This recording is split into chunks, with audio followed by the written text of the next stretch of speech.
Welcome to Counterpoint, one-on-one conversations with newsmakers and opinion shapers. I'm Counterpoint editor Zafar Sobhan. I'm here today with His Excellency Yousef Ramadan, the Palestinian Ambassador to Bangladesh. Yousef Bhai, thank you for being here. Pleasure to be with you.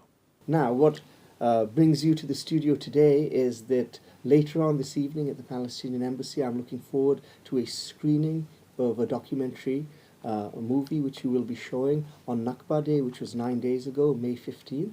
Why don't you tell our readers, our viewers here, a little bit about Nakba Day and what it means to Palestinians and what the rest of the world can learn from this day? Thank you very much. Allow me, first of all, on the occasion of Eid, Yes. to present my congratulations to the people of Bangladesh and say Eid Mubarak to you, to your family, and to the loved one.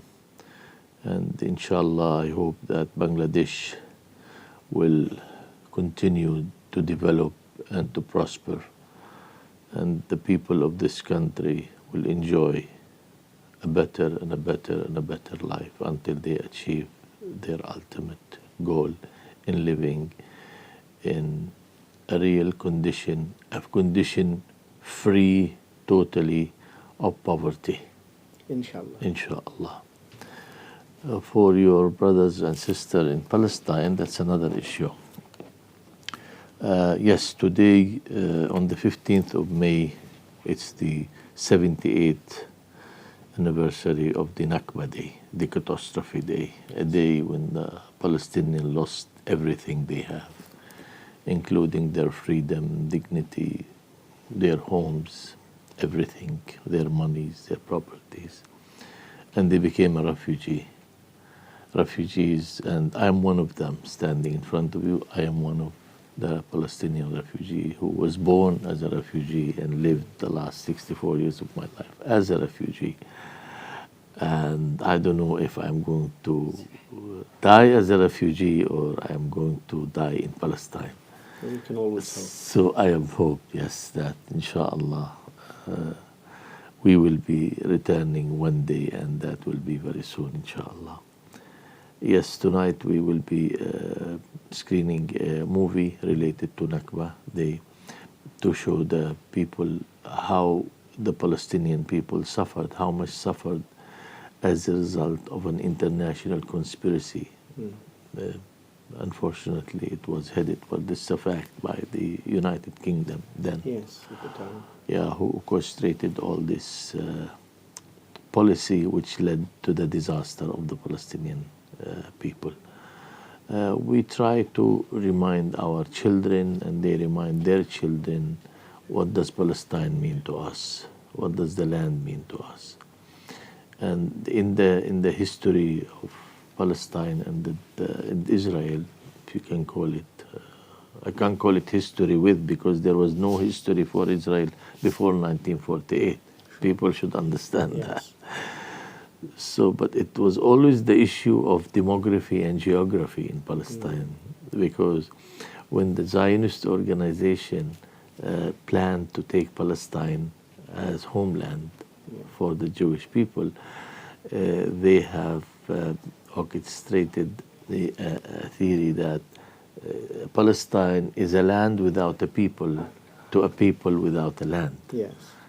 But of course, there were people. Yes, Many people. That's what we wanted to show the document. There was people, and there was not only people were living there for 5,000 years in the country. It was not just a people, it was a nation. Absolutely, and there was agriculture, and the economy was flourishing, and Palestine used to export to the world of its products. And there was lots of rich people, economy was going very well, and everybody was happy in the country. And suddenly some invaders come from outside the country, which is, unfortunately, maybe we were naive at that in the old days when the Jewish used to come. We used to welcome them, give them shelter, give them clothes, feed them, teach them how to grow, all the agriculture things. You thought we could all live together. Absolutely. And I mean, they are actually Jewish people. They are the follower of Musa, alayhi salam, and we believe in all the prophets. See, that's right. They were Jewish people who were coming in from the 19th century, but there were Christians, Muslims. Yes, yes, This yes. is what Palestine was, yes. Absolutely, absolutely. Mm. And we welcome everybody who wanted to live in peace with us. Yes. And we did that. The Christian came, and some of them, they were there. Some came from Greece at that time, and we were happy. Italian came. And we were happy to see them and meet them. The land was big. Population was, at that time, the world population was only a few 100 million. So, but then later on, when we discovered the truth and the realities, because we did not live in the era of internet at that time, and mobile phone and social media. So to get the news, it will take time, a very long time to get the news. So until we discover the truth after the Balfour Declaration, and then the British came, invaded Palestine, took over from the Ottoman, and then we start discovering something not correct here. That why the British are training the Jews, why they're giving them weapon, and why are they isolating them? You know, they lived completely. They used to live between us, among us, our neighbors, and so on. They were 4%, by the way, at that time. 4% were Jews. And then we discovered they're building settlements. This is the time when we start thinking otherwise. Those are the same people, we shelter them. Those are the same people, we welcome them, help them, taught them. What are they doing? Yes. And then this is when the revolution is started, and the counter, and so on, so on, so on, until they took our land. As simple as that, by force. And you will be able to see in this documentary, it's the same mind, same policy. What we have seen in Gaza Strip for 2 years, from October 23 till 25th, 2025, almost the same mind, ruthless people, doesn't treat you as a human being. Okay, you're not treated as an equal human being. And regardless, the casualty, children or women, it doesn't matter for them. So 1948 repeated itself in 2023. So what's happened over the last 3 years is, of course, so many lives have been lost, so many lives have been destroyed, people displaced. But what has been accomplished is the face of the Israeli state has been exposed for the world to see. So this is something which is new, perhaps, over the last few years. Yeah, that is absolutely true. So if we wanted to count the loss and gain from the 7th of October, this is something that we have gained. Yes. Obviously, we have lost a lot. Yes. And, we have, I believe that it's over 100,000 people who lost their lives. And out of that, I believe there will be at least 26 to 28,000 children. This is the greatest tragedy. Yes, this is the greatest tragedy. Women, destruction of Gaza, it's not important because this is a stone you can rebuild. But life, you cannot get it back. So that was the most tragic part of it. So killing 100,000 people, injuring 200,000 people out of 2 million people, that is a big number. It's almost unthinkable. Yeah, it's like, God forbid, a country like Bangladesh will lose suddenly 10 million people. Yeah, exactly. It's unbelievable. So this is, it is unbelievable. Anyway, it's a price we had to pay because we have an enemy who have specific things maybe the rest of nation doesn't have. Unfortunately, they mixed Zionism with Judaism, and that is a big mistake. Yes. And many of the Jewish people believe that. Yeah. Many of them.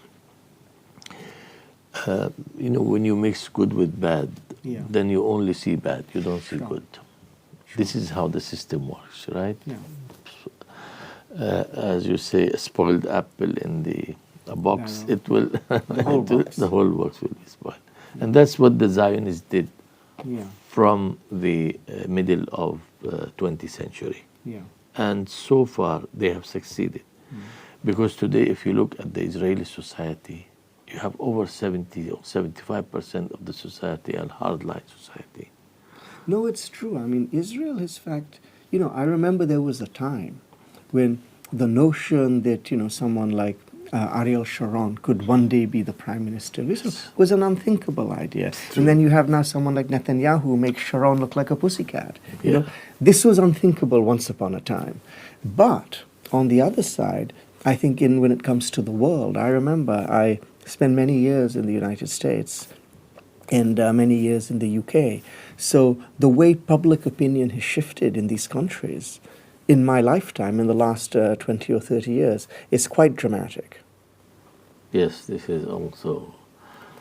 So I did not finish my first point. My first point was, it is, yes, Israel has worked so hard, and Zionism before Israel, and the Jewish lobby in the US and in Europe who are very powerful.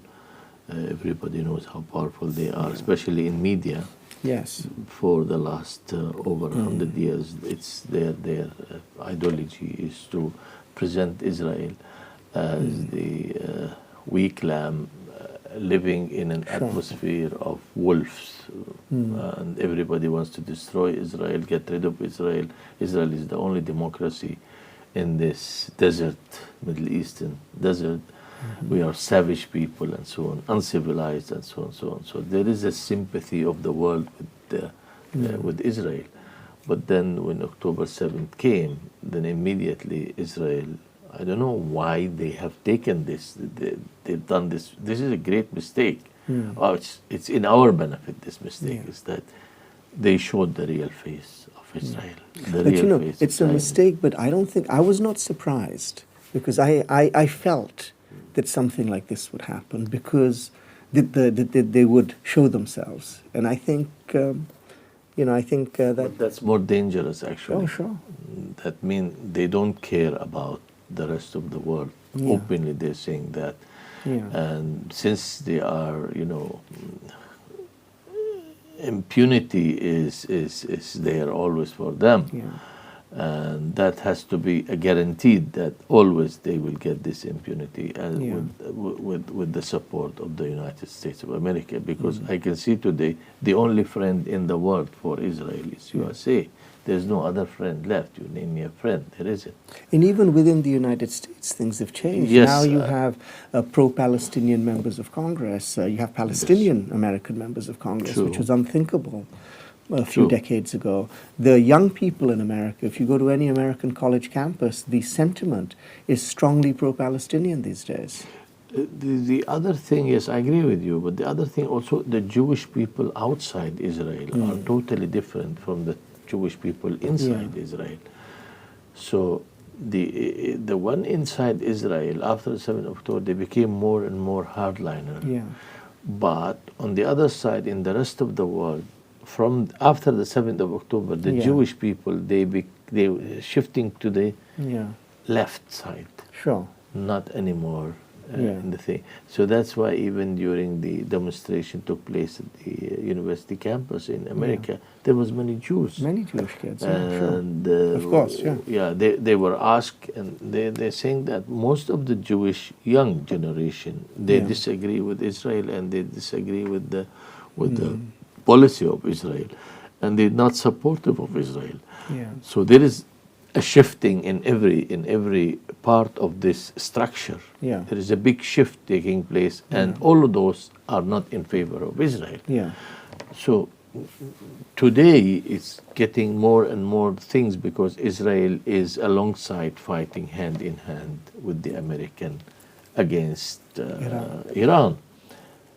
See, as during the university we study that in political science, that all the empire, they reach the peak. When they reach the peak, then it's the time when they start declining. And they said that when they climb to reach the peak, they always used soft policy. And when they start declining, then it's the opposite. They use excessive power and excessive force. And this is what I can see today. that this using of the excessive force in Gaza and now in Iran, in Lebanon, in Syria. Yeah. So I mean, many people can say that, you know, a lot of this is very, not perhaps not unique, but it's to do with the character of the current president, and maybe in 3 years' time he will not be the president. But I feel the damage that has been done to America's standing in the world is perhaps it'll take many decades to be repaired, if it can be repaired at all. well, if I want to wish America a good luck, I would prefer that the President Donald Trump leave as soon as possible the White House. But if I wanted to wish a complete damage for the country, then I wish Donald Trump will stay another 4 years after his second term, well, because let's hope not. yeah, well, Because can the world afford it, huh? yes, I know, but for us as a Palestinian, we've been waiting like 78 years and we didn't get justice. Yeah. So let's wait another 4 years extra if Donald Trump remains. Because the only thing this man is doing is benefiting only himself. Yeah, not even America, in fact. No, not even America, because the way he tweeted. Well, in fact, you look at the Iran war, who is the sole beneficiary of the war? Look, the sole beneficiary of the war, there's a lot of people they call the merchant of war. Yes. Those are the people who make the money during wars. Only they Yeah. flourish during wars. That's and right. he's one of them, because any tweet he makes, it increases certain prices and decreases another price. The dollar goes up, the gold goes, and so on. And so it's in his hand. And he used this. He used it very well. Yeah. In every tweet he makes a lot of money. Yeah. It's not free of charge. People think that he's just saying things. No, he's not saying things like that. Yesterday, did you see the map? The United States of the Middle East. I didn't see that one. Tell me. That's he just kept a map. Yeah. He kept the map of the Gulf states on one side, then the Arabian Sea, then Iran itself. He wrote Iran, but it's in the flag of America. I see. And right, United States of the Middle East. I see. It's like he wants to invade Yeah. and take Iran, and Iran become one of the American states. And people were just talking and trying to explain what does it mean. Yeah. But no one tell that. Somebody said, "Oh, this is the way Trump he expressed himself." I don't think so. I mean, don't make the man like he's stupid. He's not. But what he is he wants to benefit from this administration as much as he could, Sure. personally. Sure. There's For no doubt himself. about that. And that's what he does. Whatever he does is for his own benefit. What's really shocking to me, and this is of course something growing up in a developing country we see, but I'm shocked to see it in America, is that there's supposed to be checks and balances. There's supposed to be other branches of government. You've got members of Congress, you've got judges, you have other members of the executive branch, who are supposed to be a check on untrammeled power of one president. And what I am shocked to see is people not standing up to him. Everyone's going along. It reminds me very much of how things have been in Bangladesh in the past. Look, in America, you lived there Yes. for some times. I never been to the USA, but I read almost the history of the United States of America from the time of Christopher Columbus. I had to do. It was very interesting for me to know that. The majority of the American people, not the native, I mean the people who came from Europe. Yeah. Okay, not the Middle Eastern, not the. Yeah. They're not interested what goes outside the border of the USA. Oh, sure. That's very clear. Yeah. Not interested at all. Yeah. And their knowledge of the rest of the world is almost nothing. It's actually quite shocking if you go to America. It's the first thing you And notice. Trump knows that very well. Yeah. So this is why he is. He's not as people think. No, I agree. I think people underestimate him grievously. He knows what the majority of the people wants, Yeah. and he go for it. Yeah. Okay. That's why when he always talk about how he did destroying Iran, how excessive force, the excessive force that he used, how the American are heroes, and he will be feeding the majority of the American people who doesn't really care what's happened outside the border of the USA. Yeah. Their interest, I think, is how much tax they're going to pay, how much money they're going to make, jobs, the prices, No, oil, you're right. And all these Americans things. remain very insular. There's no Yeah. doubt about that. So you have about 5-6 million of American. They're really interested, very much interested, like the people from Asia and the Middle East, Arabs and Muslims, and so on, so on. But those people in the ballot box does not represent. What 2%, 2.5%? That's not what Trump cares for. He cares for the majority, and he knows how to deal with them. But the interesting thing about the Iran war is that, in fact, it's turning out very badly for Americans. They are not benefiting. And this is actually something, you see, of course, now that Iran is, suffering destruction and bombing, people are not caring about that.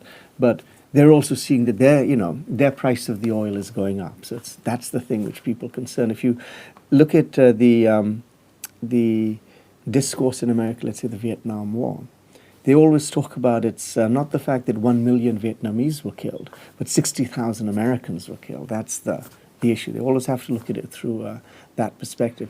But where do you see, again, from the Palestinian perspective, how do you think the Iran war will impact Palestine and impact how the world looks at the Palestinian issue? This Zafar Bhai, it will impact from day one when this war started against Iran. It was a disaster for the Palestinian as much as it was for the Iranian. Because as I mentioned from the beginning, that it was a war between us and Israel. It's demography and geography. Yes. They want more land and less people in Palestine. And for the last 2 years, from 23 to 25, all the cameras in the world were directed to Gaza and what's going on in Gaza and in Palestine in general. And it was world news, breaking news, right? 24 hours news, social media, everything about Gaza, Gaza, Gaza, Gaza. Today, do you hear anything about it? Almost nothing. True. All the camera has turned. But this is why some people say this is Netanyahu's war. Yes, it is. That's what I wanted to come to. Yes. So this is the effect. It was a direct effect on the Palestinian people. Yes. Now, Palestinian people are dying quietly. Before, they died on camera. Yes. People know, so take action, and so on. But not a real action, but at least they're against Israel in what they're doing. Now, these things continue to happen, but no cameras. Yes. So this is the effect. The cameras So the have moved. Israeli, every day, every single day, there is people dying in Gaza Strip. Still. Every single day, there's people dying in the West Bank. Now they have diverted the thing to West Bank because West Bank has more land. We have 6,000 square kilometer in West Bank. Gaza is 363 kilometer only. It's a tiny place comparing with. Sure. So West Bank is 20 times as big as Gaza. So now they turned it. Now they make the life miserable, completely miserable to the Palestinian people in the West Bank. And no one is watching. And no one is watching. And they continue to do that. Well, the Europeans sometimes say something. Today, there is, I think today or tomorrow, there will be a meeting for the European Union. There's a lot of leaders in the European Union. They're calling for sanction Israel for what's happening in the West Bank and in Gaza Strip. Hopefully that the European will take this decision. They need to be very brave to do it, and I hope they are. I sincerely hope they are, that they sanction Israel for what Israel deserves a sanction. The least the least the world has to do it, not for the Palestinian, for the sake of humanity, is to sanction But you're Israel. absolutely right, because in the world, because the cameras are based focusing on Iran, that now they've moved their the focus from Gaza, the destruction, to the West Bank. Few people perhaps know about this. You see, it's been undercover to some extent. Yes. So this is it. So in that sense, it's been successful for them. I still believe though, Yousef Bhai, that I still believe that that in the long run. Now, of course, it's easy to say because you say in the short run people are dying. How much longer we can suffer? How much longer we can survive? But in the long run, that, as I said, it's Martin Luther King. That's the arc of history is long, but it bends towards justice, and I think it will bend towards justice in this. As more and more people understand the situation.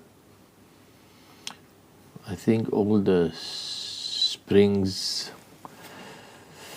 goes to the river, and the final destination of the river is to the sea and then to the ocean. That's how the course of history goes. Yeah. And the course of history also says, if you continue to fight for your right, you will get your right. That's right. Okay. We should not sit and watch others to fight for us. Yes. We should fight for ourselves in order to get our right. We deserve it. We should fight for it. At least we don't want our children and grandchildren to suffer the way we did and the way our father did.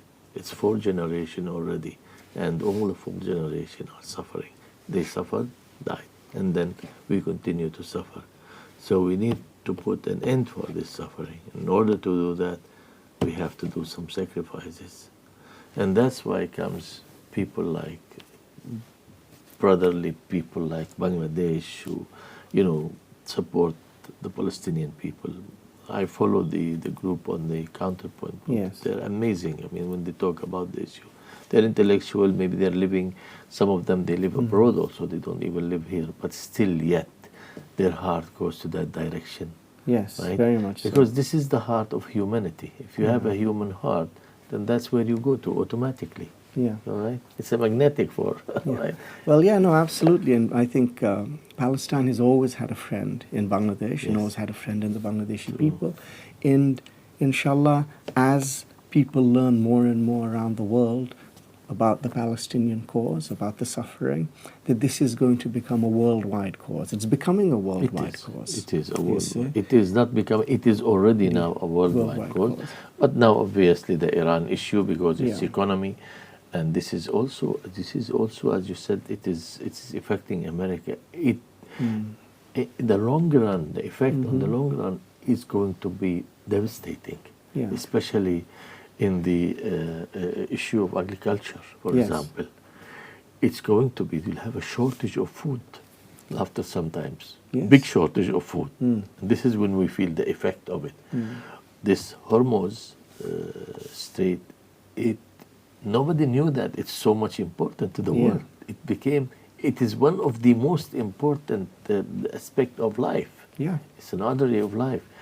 So keeping it shut down, it is not in favor of the rest of the world. Yes. And I think the Iranian knows how important it is, and they use this. And obviously, when you're in war, you have the right to use all tools. Whatever tools you have. Yes, no, absolutely. but this is it. But I believe, as you said, you have right on your side. And when you have right on your side, eventually, it may take a year, it may take a decade, who knows, it may take a century, but it will prevail in the final analysis. Inshallah, I believe this, and I think we shall see this. Let's see if it happens in our lifetime. No, that is going to happen, inshallah, in our lifetime. Okay. We're going to see that. Well, thank you so much. It's always a pleasure speaking with you. I think our viewers have learnt a lot today, and please come back and we'll have another conversation down the line. It'll be an honor and pleasure for me anytime. Thank you very much for having me on your show, and thank every Bangladeshi person who supported Palestine. And that means I'm thanking 200 million people. That means all of them, absolutely. I think it's down to every man, woman, and child. I think there's not one who's not a supporter. And there's of one Palestine. important issue which is very important. I forgot to mention. You know, from the independence time when Bangladeshi printed the first passport, they had on it Yeah. except Israel. Valid for all countries of the world except Israel. And then in 2020, they removed that. Yeah. And I had to fight for it for a long time, but I did not succeed. I have to be honest. I didn't succeed to get it back. So then again, there was a lot of demonstration took place in 2025, and one of the demands is to reinstate this phrase into the passport. Yeah.